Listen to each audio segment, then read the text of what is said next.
बच्चे जब pocket money मांगते हैं तो हमें अपना बचपन याद आ जाता है। मुझे याद है कि जैसी हमारी आधी छुट्टी होती थी, जिसे हम लंच ब्रेक कहते हैं, हम दौड़ के जाया करते थे। पहले अपना टिफिन कंप्लीट करते थे और फिर दौड़ के कैंटीन वाले के पास पहुंच जाते थे और वहां जाकर हम कुछ ना कुछ उससे खाया करते थे। पर इसको करने के लिए हमें अपनी पॉकेट मनी को हमेशा जोड़ना पड़ता था, ताकि हम पैसे जोड़ लें, उसके बाद अपनी मन चाहे चीज़ खा सकते हैं कैंटीन में जाकर। वैसे ही टी टाइम में हम बनाते हैं कुछ रेसिपीज। नमस्कार, मैं हूं राकेश सेठी। टी टाइम में मैं आपका स्वागत करता हूं। घूघरा, जी हाँ, एक गुजराती स्नैक है जो मीठा है। इसकी खासियत यह है कि इसे आप ठंडा भी खा सकते हैं और गर्म भी। और घूघरा बनाने के लिए मेरे पास एक बोल है। इसके अंदर मैं लेता हूँ 2 कप मैदा और इस मैदे में आप चाहें तो देसी घी या मक्खन इसको डालकर आप गूंद लें। लेकिन पहले इसमें थोड़ा सा नमक डाल लेते हैं और नमक डालने के बाद हम इसमें डालते हैं मक्खन।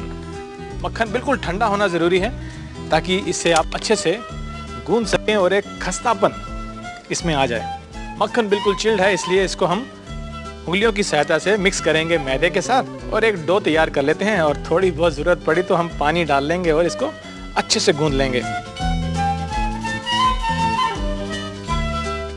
मैदे और मक्खन को हमने अच्छे से मिला लिया है। अब इसमें थोड़ा सा पानी डालेंगे और इसको गूंद लेते हैं। एक सख्त सी डो हमने बनानी है, इसलिए 4-5 चम्मच पानी इसमें डलेगा। जैसे गुजरात में इसको घूघरा कहते हैं, वैसे ही अलग अलग स्टेट्स में इसको अलग अलग नाम से बुलाया जाता है। और यकीन मानिए, हर घर की औरत जो इसको बनाती है वो ये सोचती है कि वो सबसे बढ़िया बनाती है, और ये बात सच भी है। और लीजिए जनाब, डो तो हमने बना ली है। अब इसको हम थोड़ी देर के लिए रख लेते हैं और इसको रेस्ट देते हैं। उसके बाद इसके छोटे छोटे पेड़े बनाएंगे, छोटे छोटे पोर्शंस बनाएंगे और बेल लेंगे उनको। लेकिन उससे पहले हमने बनानी है फिलिंग। और फिलिंग के लिए लेते हैं हम ये बोल और इसमें डालते हैं वो तमाम सामान जो बना देगा हमारे घूघरा को बिल्कुल स्पेशल। जिसमें सबसे पहले मैं लेता हूँ ये बादाम, जिसको हमने कूट लिया है। को थोड़ा सा दरदरा हमने पीस लिया है। बादाम के साथ ही हम ले लेते हैं पिस्ता। इसको भी हमने दरदरा मोटा मोटा कूट लिया है। और साथ ही में ये है मेरे पास काजू। आप चाहें तो इनको मोटा मोटा चॉप कर लें या फिर इस तरह से इसको दरदरा पीस लें। अब इसमें हम डालते हैं खोपरा। ये है सूखा नारियल। और इसको खुशबू देने के लिए हम छोटी इलायची लेंगे, उसको हमने बिल्कुल पीस लिया है फाइन। और इसमें डाल लेते हैं पीसी हुई छोटी इलायची। और मेरे पास है ये खजूर। जी हाँ, बहुत ही बढ़िया, एकदम लाजवाब और बिना बीज का। इसको हमने बारीक बारीक काट लिया है। इसमें मैंने एक चीज़ और डाली है, वो है अंजीर। तो आइए इसको अंदर से और भी मीठा बना लेते हैं। और इसमें डाल लेते हैं 1 बड़ा चम्मच चीनी और अच्छे से इसको अब मिला लेते हैं। हमारी स्टफिंग तैयार हो गई है। अब बारी आती है जो हमने डो बनाई थी, उसके छोटे छोटे पेड़े काट लेते हैं और उनको बेल लेते हैं। तो ये हम साइड में रखते हैं और अब डो को लेते हैं। इसमें से छोटे छोटे हमने पेड़े काटने हैं और हम इस तरह से पेड़े ले लेते हैं और पेड़ों को हम बेल लेंगे। आप चाहें तो इसकी पूरी शीट बना सकते हैं और उसको फिर आप कटर से काट सकते हैं। तो पहले हम इसको बेल लेते हैं और फिर बारी आती है इसके अंदर फिलिंग डालने की, इसको स्टफ करने की।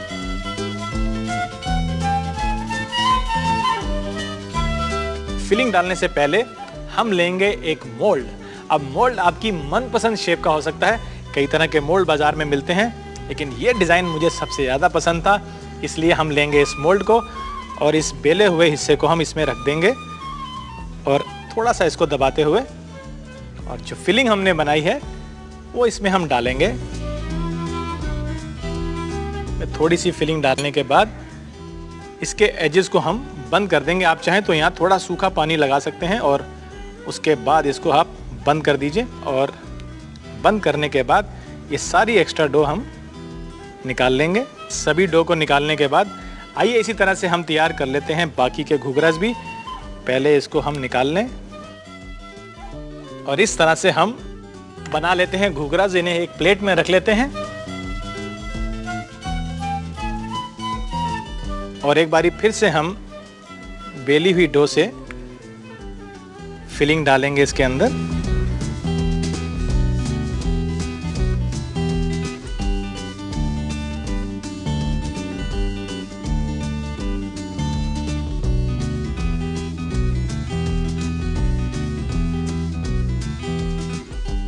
और लीजिए जनाब, सभी घुघरास तो तैयार हो गए हैं और आमतौर पर हम इसे डीप फ्राई कर लेते हैं तब तक ये सुनहरी हो जाएं और पक जाएं, लेकिन आज हम इसको डालेंगे ओवन में बेक होने के लिए। तो आइए इन्हें अरेंज कर लेते हैं हम एक बेकिंग ट्रे में,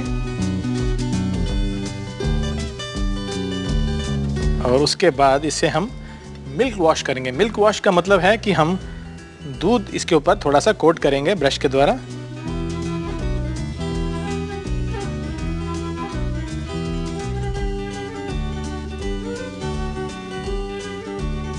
और सभी घुघरास को हमने मिल्क वॉश कर लिया और अब बारी आती है इसको पहले से गर्म ओवन में बेक करने की। हमने ओवन को पहले ही 170 डिग्री सेल्सियस के ऊपर गर्म किया हुआ है। इसको लगेंगे 30 से 35 मिनट और ये बेक होकर तैयार हो जाएंगे। तो आइए इसे हम ओवन में डालते हैं बेक होने के लिए।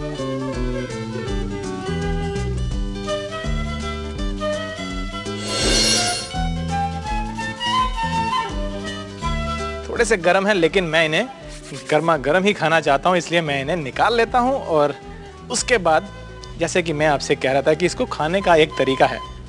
एक तरीका तो यह है जैसे मेरी माँ किया करती थी कि बना कर रख लेती थी और हमें सरप्राइज़ देती थी कि जब ये बच्चे घर आएंगे तो इनके सामने मैं एकदम से रख दूंगी और फिर इनका मज़ा देखेंगे कि कैसे वो खाते हैं।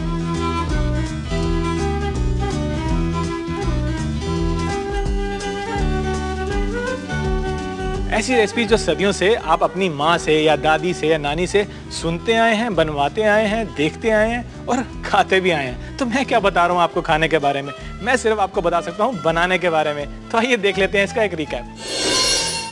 ड्राई फ्रूट घुघरास बनाने के लिए पहले एक बाउल में 2 कप मैदा, स्वाद अनुसार नमक और 1/4 कप मक्खन मिलाकर एक टाइट डो बना लें। फिलिंग बनाने के लिए 1/4 कप बादाम, 1/4 कप दरदरा पिसा हुआ पिस्ता, आधा कप सूखा नारियल, 1/4 कप खजूर, 1/4 कप अंजीर और 1 बड़ा चम्मच चीनी डालकर अच्छे से मिला लें। अब डो के छोटे छोटे पेड़े काट लें और उन्हें बेल लें।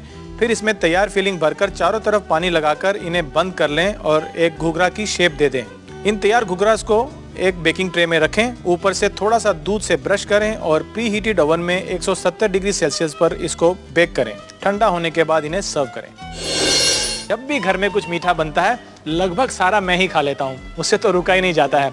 और बाकी लोग इंतज़ार करते हैं कि उसको हम स्टोर कर लेंगे, कल खाएंगे, परसों खाएंगे, लेकिन मुझे मीठा देखता हूँ तो बस दिल करता है सारा अभी खा लूँ मैं, लेकिन मुझे कंट्रोल तो करना ही पड़ेगा। ब्रेक लेते हैं, ब्रेक के बाद हम आएंगे एक हेल्दी सी रेसिपी लेकर थोड़ा कंट्रोल करने के लिए।